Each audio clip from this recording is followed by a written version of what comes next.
Alright, let us continue to the third unit of measurement, which is about the interval scale. There are only two examples for the interval scale, and I mean it. Yes, in the world, there are just two examples for the interval scale. Last time we looked at the nominal scale and the ordinal scale. In particular, for the nominal scale, we saw a lot of examples for that scale. Similarly, I guess there are a lot of examples for ordinal scale.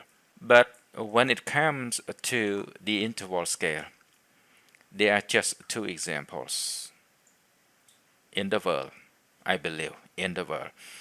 The first example is test score, which is something that we aspire to obtain, our parents aspire to obtain, and stakeholders, want children, students, citizens, to obtain. But the test score reflect, better learning outcome. And the second example, and the only second example, is the temperature. So, fine. Two examples for the interval scale, including the test score and the temperature. Let's move to a few properties of the interval scale. By the term properties, I mean qualities or characteristic of the interval scale. Broadly speaking, there are two main properties of the interval scale. One is equal gap, another one is the absence of absolute zero. What do we mean by equal gaps? Let's go back to the ordinal scale. We said previously that the gap between 1 and 2 and the gap between 4 and 5 are not equal for the ordinal scale. Oppositely, the gap for temperature, the gap for test score, for example, 0 to 100, temperature 0 to 100 on a particular test, the gap between 0 and 1 is equal to the gap between 1 to 2, equal to the gap between 88 and 99 for the test score as well as for the temperature. So that is the first property to remember, to conceptualize, to internalize. Unfortunately, for the interval scale, its zero is not absolute, meaning 0 is not 0, meaning 0 is not true. For example, we say temperature is one of the only two examples of the interval scale, and we say that the interval scale have no absolute zero. Zero is not true. Zero is not zero. Zero has meaning. Let me illustrate this concept with one example. Let's say today's temperature is 0. What does it mean when we say today's temperature is 0? Do we mean that today we don't have temperature? No, the opposite is true.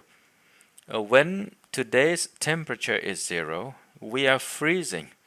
We are about to be frozen. We are going to die. So this is very different from a statement made by you, by me, that I have no money in my pocket. When we say we have no money in my pocket, we don't have money, right? 0 is absolute. 0 is true. 0 is 0. Oppositely, ladies and gentlemen, when we say today's temperature is 0, we are not, saying that there is no temperature. So, the second property is one of the most important property, one of the most important concept, allowing you to simplify the concept of interval scale. When you need to explain the difference between interval scale and ratio scale that we will cover next, the two examples are the best way in order to explain, to simplify the distinction, the difference between the interval and ratio scale to your audience. I just want to go to two examples regarding the absence of absolute zero for the interval scale. When zero is not true, we simply cannot make a comparison. Let's go to the first example and the second example. There are two students that are obtain a score of 40, for example, on a semester exam. Sokha obtained a score of 80.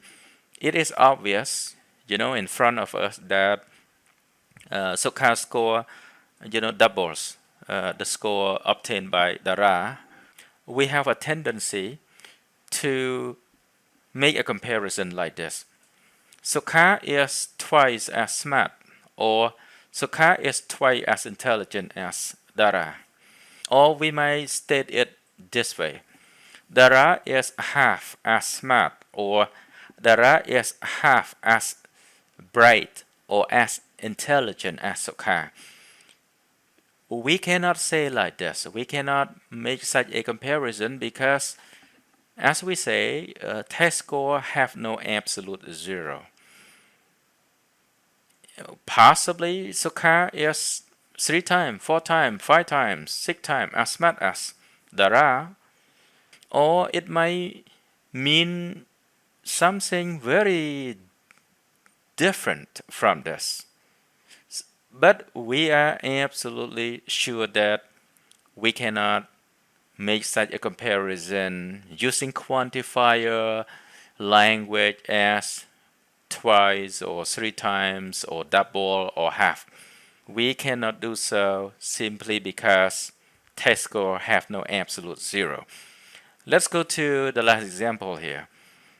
Let's say you get into your room and you learn that your room temperature is 10 degrees, and you also remember that your room temperature last week was 20 degrees. You have a temptation to make a comparison saying that today's room temperature is twice as cold as the temperature last week.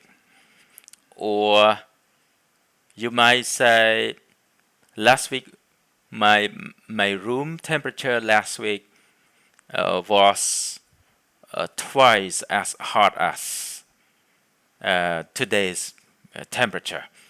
It is completely nonsense. It is completely wrong to make such a comparison because temperature have no absolute zero.